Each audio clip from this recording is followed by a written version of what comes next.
Hello, je me suis dit qu'il fallait que je vous montre cette vidéo qui date de 2017, que j'ai ressorti des archives.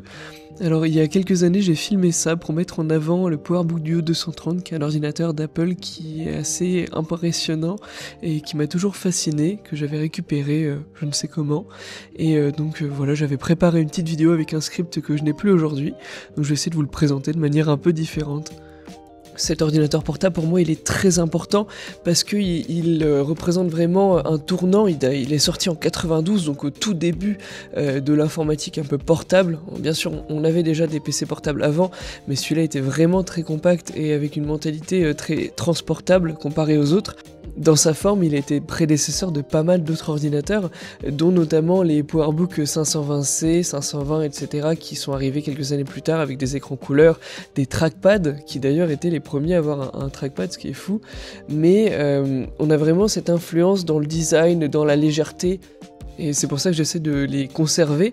Vous pouvez voir aussi un adaptateur qui est bien plus loin, qui date de l'époque des clamshells, mais qui est compatible avec ces PC pour vous dire à quel point ils faisaient des choses qui étaient durables. 10 ans plus tard, on avait toujours les mêmes adaptateurs secteurs. Et le point essentiel de ces duos, c'est le duo dock et ce connecteur assez large qui permet d'accéder à d'autres ports parce que l'ordinateur en lui-même n'a presque rien. Vous voyez l'adaptateur secteur, une sortie sériale pour une imprimante ou un téléphone, un modem, et c'est rien d'autre quoi, finalement. On a une batterie qui est aussi détachable, je crois qu'on peut en mettre deux, une à gauche, une à droite.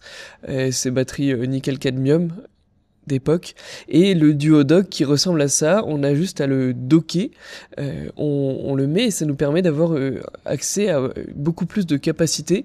Donc on est quand même sur un Motorola 68000 à l'intérieur. C'est un 68030 à 33 MHz et le dock permet voilà, d'accéder avec un écran externe. On peut brancher d'autres choses. Il y avait aussi des adaptateurs, des docks avec des cartes graphiques ou des disques durs à l'intérieur, je crois. Donc des composants qui permettaient d'accéder à beaucoup plus. C'est là que je m'aperçois que je n'ai pas de photo de l'ordinateur qui fonctionne, mais je peux vous l'assurer, il s'allumait encore il y a peu. Et aujourd'hui, il y a des communautés qui mettent en avant des systèmes d'exploitation, des logiciels qu'on peut télécharger sur Macintosh Repository, des choses comme ça.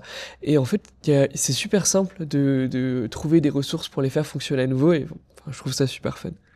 Et c'est sur cela que s'achève cette vidéo, cet ordinateur qui est aujourd'hui un peu oublié, mais qui, je vous le promets, en vaut le détour si jamais vous en voyez un sur le bon coin. Je vous souhaite une très très bonne journée et j'espère que vous avez apprécié ce moment, cette présentation.